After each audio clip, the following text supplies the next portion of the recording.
tema que es muy necesario tratarlo, sobre todo porque hay muchas personas que probablemente no han sido diagnosticadas o aquellos que han sido diagnosticados no han recibido tratamiento. Y eso afecta su entorno, afecta el entorno social, laboral y definitivamente eso repercute también en su vida. Tenemos un testimonio que está junto a Matías Vera. ¿Cómo estás, Matías? Hola. Hola, Priscila. Un abrazo para ti. Yo estoy súper bien porque además estoy conociendo una historia acá fuera de cámara que ha sido muy interesante porque este trastorno límite de la personalidad nos puede enseñar a todos un poquito. Quien está al frente mío es Sofía. Ella tiene 21 años y por recomendación, ojo, de su psiquiatra, hemos decidido ocultar y resguardar su identidad. Pero tiene mucho que contarnos al respecto, Sofía. Gracias por estar con nosotros, gracias por tu valentía. Cuéntanos cuál es tu problema y en qué te podemos ayudar.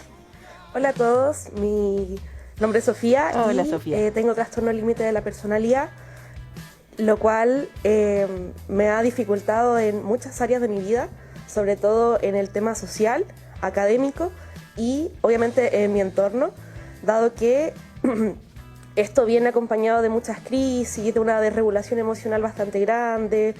Me pasa que soy muy extrema con mis emociones, con poquito soy feliz y con poquito soy triste. Aterricemos un poco todas esas ideas que pueden parecer de pronto un poco ambiguas para las personas que no saben muy bien algún hecho en particular. Una experiencia o una anécdota que pueda graficarnos muy bien algo que haya detonado este tipo de crisis. Me pasa que, por ejemplo, en marzo más o menos yo estaba dando una prueba en la cual no había estudiado y me dio una crisis, empecé a llorar, tuve mucha angustia, al igual que en otra ocasión que por salud mental tuve que botar 2 ramos. Eso me sentía súper frustrada conmigo misma y eso era bien triste porque me juzgaba mucho, no era compasiva conmigo. O sea, eso te pasa cada vez que, por ejemplo, no consigues algo para lo que te planificas. No sé, si por ejemplo tuviste que botar un ramo, ¿qué provoca en ti? Provoca mucha tristeza, mucha rabia, porque me siento poco suficiente. Soy súper autoexigente también, así que la verdad es que es como el sentimiento de, oh, no me la pude. O por ejemplo, ¿por qué yo sí y yo no? En respecto a mis compañeros. ¿Qué pasa después de eso, cuando llegas a tu casa? ¿O eso ocurre después cuando llegas a tu casa? ¿Es la sensación inmediata? ¿Después tiene otro tipo de consecuencias? Por lo general la reacción es inmediata. Y bueno, ahí tengo mis redes de apoyo súper activas, entonces lo primero que hago es llamar a mis papás y ellos me contienen si están muy lejos a través de vía telefónica, llamo a mis doctores y con eso me contienen básicamente.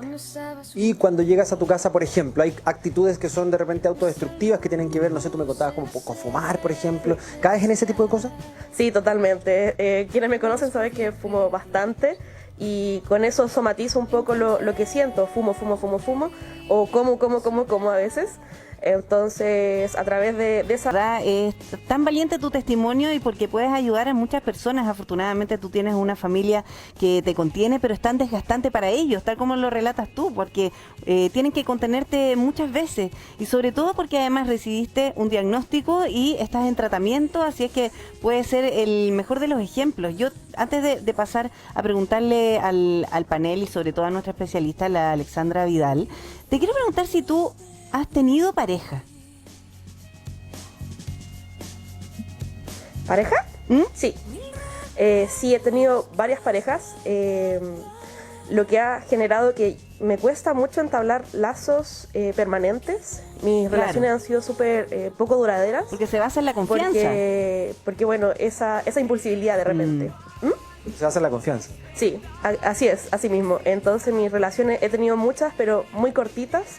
Y la verdad es que algunas bastante destructivas. ¿Y tú sientes que poco sanas y eso por... Sí, tú sientes que es precisamente por lo que a ti te ocurre, por este trastorno de personalidad que han terminado a lo mejor mal en esas relaciones? La verdad, creo que antes de que yo estuviera en terapia, sí. Ya. Sí, porque no sabía regular, tenía actitudes súper, como ya lo hemos mencionado, autodestructivas. Pero una vez que volví a terapia y me regulé, la verdad es que mis relaciones han mejorado, sobre todo en temas de cómo ser sanas. Sí, Sí, que importante además es eso, porque imagínate, más allá de tener que enfrentar el día a día contigo misma, pero además con las relaciones, con tu familia, con las relaciones amorosas que puedas tener o con tus propios amigos, se hace mucho más complejo y que bueno que al menos estás al tanto de esto. Yo le quiero preguntar a Jairo, a la Maca, que no son tan especialistas, pero definitivamente es algo que nosotros tenemos que ir aprendiendo también, comprendiendo de tantas personas que pueden sufrir este tipo de trastorno. Así es, estaba pensando lo mismo que estás diciendo tú, quizás cuántas personas lo tenemos y no tenemos, no sabemos, no tenemos idea, pero no yo sabemos. escuchaba a Sofía Sí. como el patrón de lo que ella comentaba, y muchos siento que tengo yo también. Entonces, qué maravilloso hoy día poder aprender, sobre todo de Alexandre, que me puede dar algún tips y cómo saber si a lo mejor nosotros que estamos acá lo tenemos. Sí, No tengo idea. antes de que la Alexandra nos dé toda esa información, yo quiero preguntarle a la Maca, sobre todo Maca, porque claramente hay muchas personas que no están diagnosticadas, o nosotros también, que es, oye, que tan bipolar, o qué te pasa, que estás tan o agresivo, como amaneciste hoy día, y quizás no nos damos cuenta que efectivamente se trata de un trastorno. Sí, la verdad que es muy cierto lo que tú dices, Pri, porque hay tantas enfermedades, ¿no es cierto?, del mundo, no sé, como emocional, que uno dice, no, de repente amanecí, no sé, atacado, de repente estoy deprimida, y a veces uno ni siquiera sabe muy bien las causas, y también esta conducta obsesiva, de repente nos obsesionamos con algo y queremos sacar algo adelante, un proyecto, y ¿cuál es el límite también a eso? Yo creo que es súper útil en el fondo abrir esta conversación y poder saber cuándo uno está quizás dentro de un rango de enfermedad que hay que quizás ir a consultar a un psicólogo, a un psiquiatra, o cuando en realidad es quizás una afición que nosotros tenemos, como por ejemplo que a mí me critican tanto porque estudio mucho. Claro. Entonces de repente me dicen, no, estás obsesionada con estudiar. Bueno, quizás sí, pero en el fondo puedo controlarlo, y yo creo que tiene que ver quizás con el control, Sí. ¿no, Ale? Sí, puede ser, Ale, o hay distintos tipos de trastornos de personalidad. Hay un trastorno de personalidad, ella tiene un trastorno de personalidad limítrofe, ¿Ya? pero hay como 10 trastornos de personalidad que están el paranoide, esquizoide, narcisista, etcétera. Ya. Pero básicamente de lo que preguntaba Jairo, de lo que estaba hablando la Maca, yo creo, y de lo que dijo Sofía, para aquellas personas, porque mucha gente que está muy atenta, y sobre todo yo no me he preguntado qué está pasando hoy día en el mundo actual, que esta patología está en primer plano en los jóvenes que crecieron y que ya son adultos, y que básicamente, y Sofía, podemos hacer un pimponeo, y la gente que está escuchando, se trata de cambios de estado de ánimo muy rápido, y que básicamente, como tú dijiste, Pri, se confunde con la bipolaridad. Claro. El paciente, el problema grave, aquí afecta el pensamiento, que es la cognición, el pensamiento, la emoción y la conducta. Ya. ¿Y cuál es la problemática de esto para que sea más suave, para que la gente escuche? Porque es súper potente la palabra, trastorno de personalidad limítrofe. Sí. Tienen una desregulación emocional tremenda. No saben cómo regular las emociones cuando... Porque ella en algún minuto dijo, soy tan feliz con poquito y tan triste también. Sí, O eso sea, te lo o sea, explico. angustia con muy poco también. Muy bien. ¿Por qué se llama limítrofe o borderline? ¿Ya? Por lo que dijo ella. Ellos van al borde, o aman o odian. O es la ley del todo o la ley del nada. Y nunca pueden llegar al camino del medio. Y ahí cuando tienen problemas, porque no tienen tolerancia a la frustración, porque básicamente tienen problemas como no saben cómo canalizar el malestar emocional, no saben cómo autorregularse, y entonces empiezan a tener conducta de irritabilidad, son autoexigentes, como decía la Sofía, no tienen tolerancia a la frustración, y básicamente no se pueden adherir a algo que sea en relaciones amorosas, en estudios, se cambian de carrera, dejan los trabajos, son súper inestables. Mira, algo quiere decir Sofía. Sofía, te escuchamos. Sí, precisamente levanta la mano desde acá. Hola, hola a todos en el panel. Quisiera preguntar, por ejemplo, herramientas para poder regular las emociones en un momento de crisis. Después de que ocurre el episodio. No, durante el Antes, episodio. Sí, Durante, como cuando estás a punto de explotar. Así mismo. bien. Nuestra ¿Cómo lo psicóloga podemos experta. controlar? ¿Hay algún Bien, ejercicio? gracias Sofía por la pregunta, porque le va a servir a muchas personas. Primero, yo me imagino que tú estás, en casos que son más potentes, hay que tener una terapia con psiquiatra, que generalmente les dan estabilizador del ánimo y un antidepresivo. No se pueden automedicar. Y luego la terapia cognitivo-conductual. Entonces, Sofía, básicamente lo que tú tienes que hacer como herramienta, y las personas que están escuchando, un autorregistro, porque ustedes son muy reactivos y reaccionan mal con sus padres, reaccionan mal con las parejas, con los jefes, porque se sienten atacados.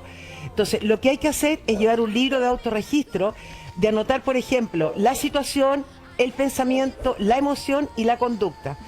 con eso tú vas a ir entendiendo cómo vas actuando. A mí, yo me gustaría si me pudiesen bajar un poquito las luces, yo colocarme al lado tuyo, Pri, y enseñarle una técnica a Sofía y a otras personas que nos están escuchando, y presten atención, porque a veces nosotros pensamos que son cosas tan insignificantes y tan sencillas, pero son la base de la solución de este problema. Es identificar la emoción, pero Sofía, nunca puedes ir en contra de la emoción, de tratar de sacar esa emoción, porque eso se va a enquistar y se va a hacer más difícil y se va a transformar en un pensamiento obsesivo. Entonces, ¿qué es lo que hay que hacer? Hay un ejercicio que es súper simple, que es inhalar y exhalar lentamente. Inhala, Pri, por la nariz. No te voy a marear, ahora siempre después me dice, me mareaste. Pero se me pone el dedo aquí. No, nada. Inhala profundamente y ahora exhala todo el aire por la boca. Muy bien. Vuelve a inhalar intensamente por la nariz y ahora exhala. Entonces, con tus ojos cerrados, tú puedes identificar la emoción que tienes ahora, que te produce un malestar, que es, por ejemplo, rabia. Y imagina que viene una ola del mar que viene hacia ti, porque la ola llega, inhala, y suéltala en una tabla de surf o simplemente colócala arriba de la ola y exhala, deja que se vaya. Y así sucesivamente, Sofía... Hasta hacer el gesto. Ya, bien.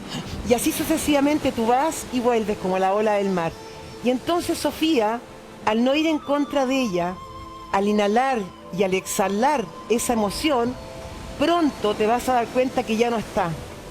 Y después de ese ejercicio, cambiar el foco de atención. Oye, qué relajante. Bueno, Estuvieron un día bien, te voy a hacer chiquillos. hipnosis en vivo. Estuviste bien con la música.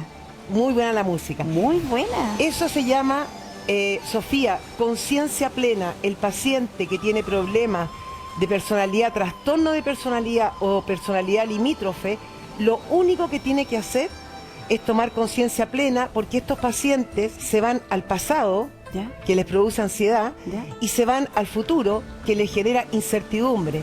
Nunca están aquí y se están... Es una angustia permanente. Angustia permanente, porque entran pensamientos obsesivos y intrusivos y no saben cómo manejarlo.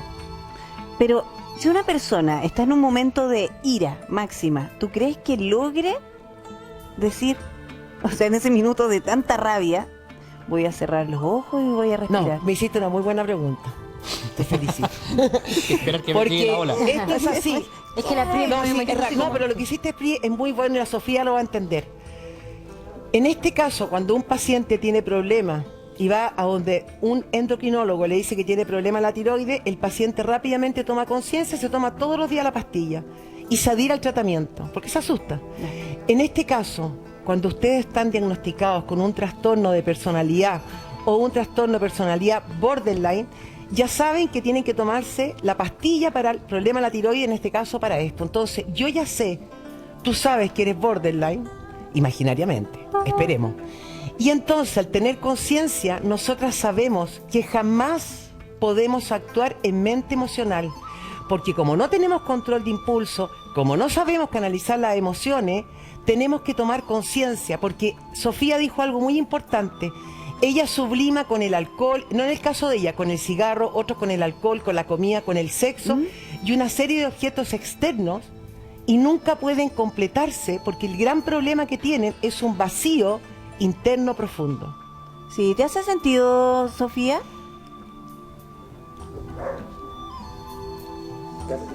Sí, todo, totalmente. Totalmente, me lo han dicho varias veces también.